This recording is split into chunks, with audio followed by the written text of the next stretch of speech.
So without any further ado, it's my honor and my pleasure to introduce to you Rabbi Meni Even-Israel, the executive director of the Steinsaltz Center that's based in Jerusalem, but that has an impact worldwide. He truly carries the torch of his father, bright and high, and we're honored to have him here to launch this tikkun, this pre-Shavuot Learnathon. Rabbi Meni, the stage is yours again. Thank you very much. I'm going to pin your video so that everyone can see you. Excellent. Thank you. Good evening. I hope all of you have a marvelous, amazing night ahead of you. I'll have a nice, amazing day ahead of me. It's a pleasure, always a pleasure to be in Beit Tefillah. I like it. It's a good place to be. I hope you enjoyed it as much. We have now the opportunity to deal with something we usually don't have. You have to go to synagogue, you have to go to the temple, you have to go to a place to learn all night. Now we have this opportunity to do it from afar, do it the day before, to have time to reflect, to prepare for the learning, prepare for the event. So this holiday, Shavuot, is mentioned several times in the Bible, of course, and that's one main reason we're celebrating it. But throughout history, the main reason of celebrating it was a farming holiday. It's the day that when you brought your first fruits, vegetables, grain to the temple. From wherever you were in the Middle East, whatever close you were to the temple, you took your family, took your animals, and you went to the temple to bring a sacrifice of the new offering. Also, almost the firstborns. As time progressed, and we no longer were able to bring the sacrifices to the temple, we were no longer able to bring it to the temple because we didn't have a temple. We had to add another layer in this holiday. So the layer the rabbis came up with was association with the text in the Bible. The text says that on the month of Sivan, which we are studying the Hebrew month, the third month, the second month of the year, or the third month of the year, the traditional Hebrew year, the Jewish nation arrived into desert and received the Torah. Even though the dates are not exact, though there's no exact numbering of when exactly it took place, the rabbi associated this particular date with this particular holiday. And that's where this holiday began to take shape and form throughout history since the last 2,000 years. We're celebrating Shavuot as the holiday of Matan Torah. Celebrating Shavuot is the holiday of celebrating receiving the Torah from God. This year, due to this pandemic, due to the situation we are at,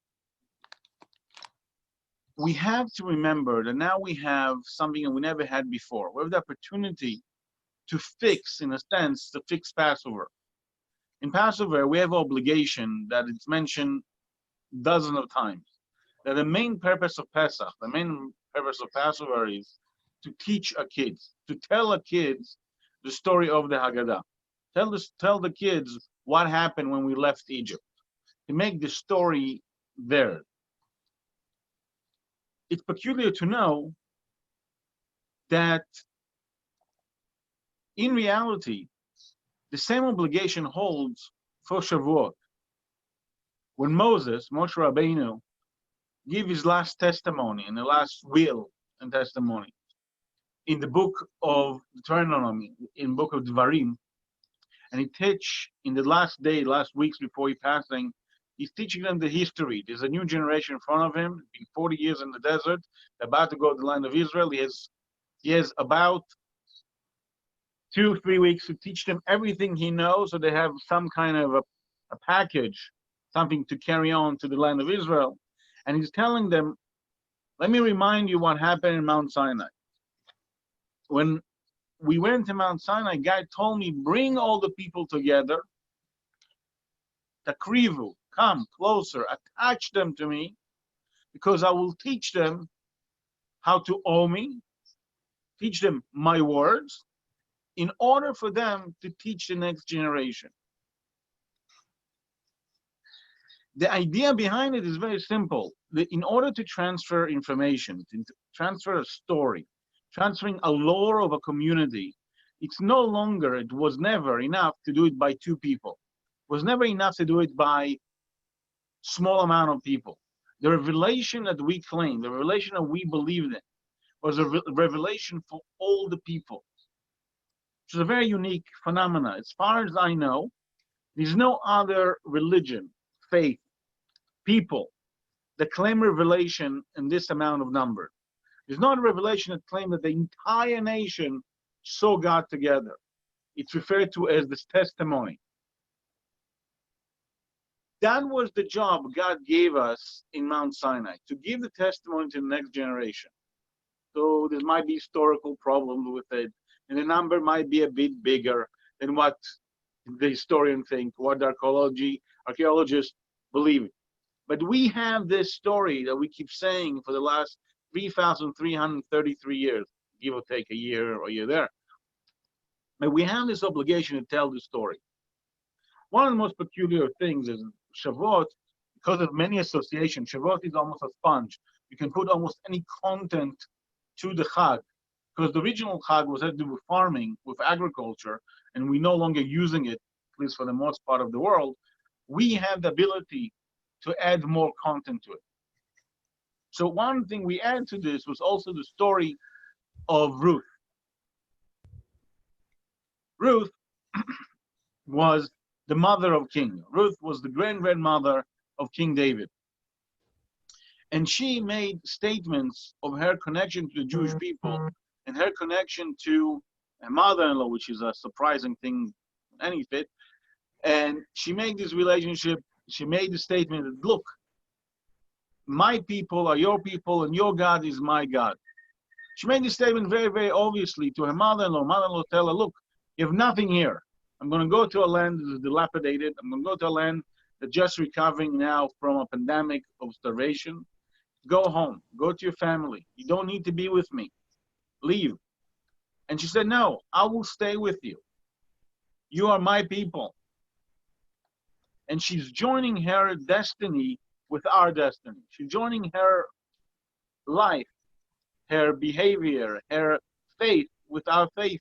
And because of their action, we attribute to her the ability to become the mother of King David. Now,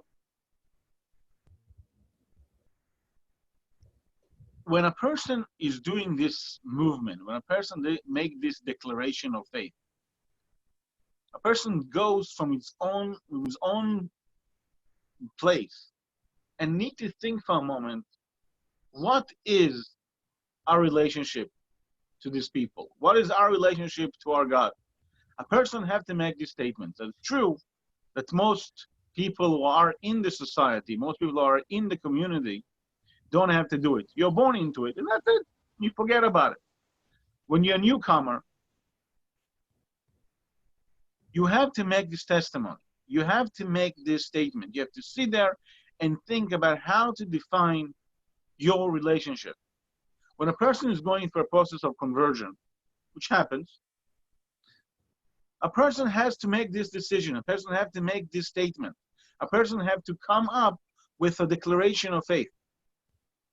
This is something that people who are born into the faith don't have it. We automatically get it.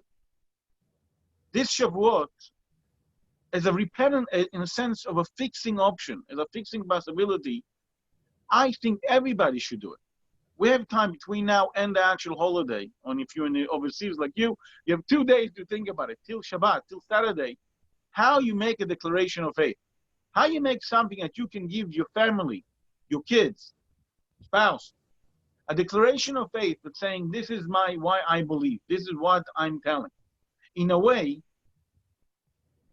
we need to come to a situation when we say, I'm transferring this information, I'm transferring my life, I'm transferring the story I've been told, I'm transferring the information that I received to the next generation. I give a testimony. I don't know if a person has to stand up and bring two people with them and do it like the court does. But clearly, a person should spend the time now, between now and the Chag, and create this kind of testimony, this kind of a statement that will reflect his or her relationship with the people and God. We never had this opportunity before. We never had a demand like this before. We found something that is very, very peculiar about the pandemic that we never saw before in the history of mankind. All of a sudden, there's a conversation about the value of individual. There's a conversation about the value of our elderly, and a value of what people that we might think are not as important. They're old, they've been around, why we need them for. And all of a sudden you hear it from every government in the world, at least most of them, that even one individual, one person, one soul that can be saved is important. It's amazing that even communities, cultures, that economy is the base. It's the founding position, founding statement of the culture. Even they shut down in order to help to save one life. This is typically a Jewish concept. One of the heroes of Sfirat HaOmer is Rabbi Akiva, and that is Rabbi Akiva's statement in Pirkei Avot, which we're saying in this period of time. Rabbi Akiva says, a man in general, any human being, has a tremendous amount of likeness, a tremendous amount of importance because God created it, because God created men in his image. And therefore every person, every human being is important. It's something that we taught the world. It took some time, a lot of death and killing, a lot of devastation, but I think the world is now standing in this position that they're understanding that even one person, regardless of the age, regardless of the place of being, regardless of what they do, is important to say because they have something to say. Because we want them to have the ability to transfer whatever they have, whatever information they have, to the next generation. People ask, the very famous book that we do not read in Shavuot, the book of Kohelet, Ecclesiastes, and the book that have these two ways of reading it, or is completely optimistic, or is completely depressed. There's the two options you have to read this book. Almost no middle ground. And one of the most fascinating line there, which we all know, is vanity of vanity, everything is vanity. Basically, don't do anything, everything will repeat itself, nothing new. But in the end of the book, he says the most important thing is to create a lot of books, which of course is a contradiction, what he said before, that everything is vanity. But the fact that he's saying we have to create books, why we have to create books, what's the importance of them? A book, not in the modern terms, but in the old terms, in the traditional terms, meant to write something for the next generation. It meant to do something for the next person. I give you my book. I give you whatever I wrote. The importance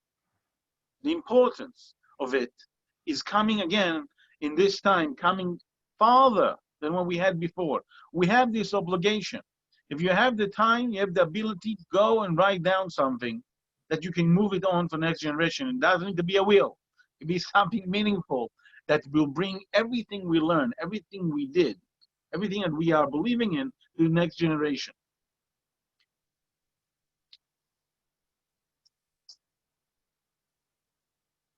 We need to be able to ask, to be able to answer the questions, how do you know it happened? How do you know this story happened? And I look in my life, and as you are around Rabbi Alush, you hear stories about my father constantly. Now, some of the stories I never heard. Some of the stories are only Rabbi Alush know them. Only Rabbi Alush pay attention to listen to them. Some of them I reviewed. Some of them I saw them in my own eyes. But there are stories. Even though today with modern technology we have Google that's watching all 24 24/7 in our lives. Still, the idea of communicating a story, the idea of telling a story about our families, whatever it is, whatever background we have, whatever stories we can tell to the next generation, it's something that eventually it's becoming a reminding in the house, reminding in the heads that they have to keep remember the stories. The stories are important.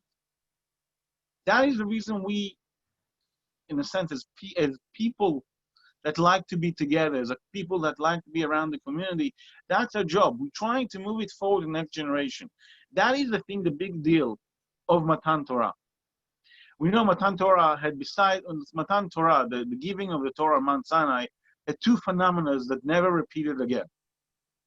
One was that God interfered in the world. God, in his majesty, God in his infinite power, managed to confine himself to the physical realm and reveal himself to the Jewish nation and to the world in the same time, which was a unique feat and was something that will not be repeated till the time of Mashiach, till the future time, till the world be able to handle this amount of spirituality, this amount of energy together. And we know that the reaction of that was the Jewish people said to Moshe, stop, make sure he's stopping it. We can't handle this anymore. Stop. So we traditionally only heard the first two commandments from God. The other thing was very unique that happened, and happened the only time in the history of the Jewish people. We were together. It was one opportunity, one lifetime opportunity, one last experience to be completely unified. Never happened after. Most likely you need really a Mashiach for this, to have this kind of miracle and everybody will be together, everybody will agree on certain points, certain time. One time.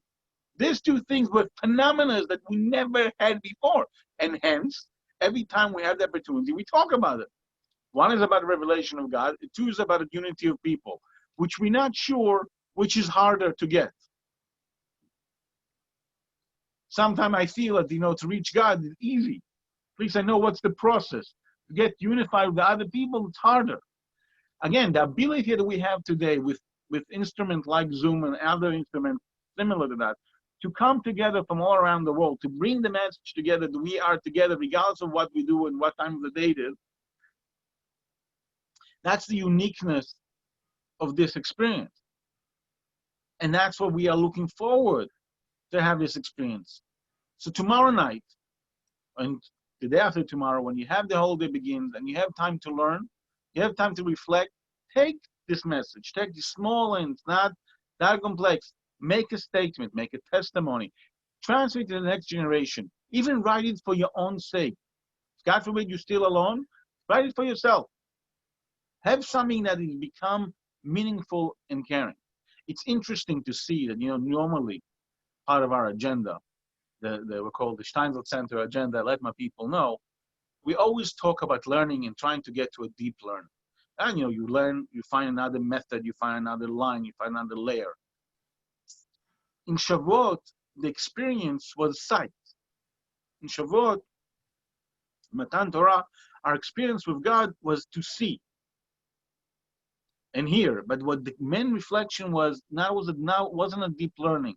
We're just going through it. We're just seeing it, almost in a way very superficially, because as I mentioned earlier, we could not handle the real depth of it. Humanity in general cannot understand and cannot fathom the infinity of God. So it was limited. But that's what we do in Shavuot. Shavuot is not about always the deep learning and find 15,000 layers on everything. It's really about the simplicity. It's about the basic story. It's about the basic telling of what we are and where we have to go with it. I found it that for me, it's almost creating a time capsule. I'm not sure they're as popular today as it was my time, but when we write statement like that, and God will next year, not because of the pandemic, we'll be able to do this again and write another statement or similar statement, I think it'll be fascinating to see the way statements like that grow. We know that the way Moshe describes the Ten Commandments is it's not major differences, but the slight differences to the one we had in Matan Torah. He's changing some of the words. He's changing some of the meaning. He's adding a little bit a line here, a line there, just to make it more cohesive. One of the things that we're changing is that if the first 10 commandments we're talking about guarding the Shabbat or remembering the Shabbat, so first one, the second one, when Moshe is telling it, is about guarding it. And that's the difference. It's obvious that we have ability to reflect where we are and what we do, and how to change it with what processes we're going through. That's the biggest deal. We had a Chag Pesach, we were supposed to tell our kids. We couldn't. Now we have Shavuot. We have the ability to do that. So we're changing, we're transforming, we're finding that the right way is to move forward. The right way is to teach the story the way we feel today. And next year, we'll find a different way. And next year, we have another whole year of experience that we can add to this statement. But I think the statement, and again, as I call it, the testimony, is extremely, extremely important. Because that's what will keep us what we are. We will tell the story till the end of time. Hopefully it won't come anytime soon. We will keep saying it. That's what's important. We keep saying it to our kids. That look, this is what happened. This is the story my grandmother told me. There used to be we would call nursery rhymes. Again, I don't know how people do this today, and singing those old songs and telling these old stories. Everybody is watching it online. But in the old time, when the grandmother came home or the grandfather came home, he used to tell the story. The story about the family, story about the process. A lot of the definitely American culture and for a great part Israeli culture is based on this kind of stories. Stories of pioneers, stories of the Chalutzim, story of the first Aliyah, second Aliyah. This story is what kept us going. The story of Matan Torah, the story of giving in the Torah and the revelation of God on Mount Sinai is the same story. We have to keep telling the story. And the difference is that it's no longer enough, in my view, just to write it down. You have to say it. Your kids have to hear you saying it. Your family have to say it.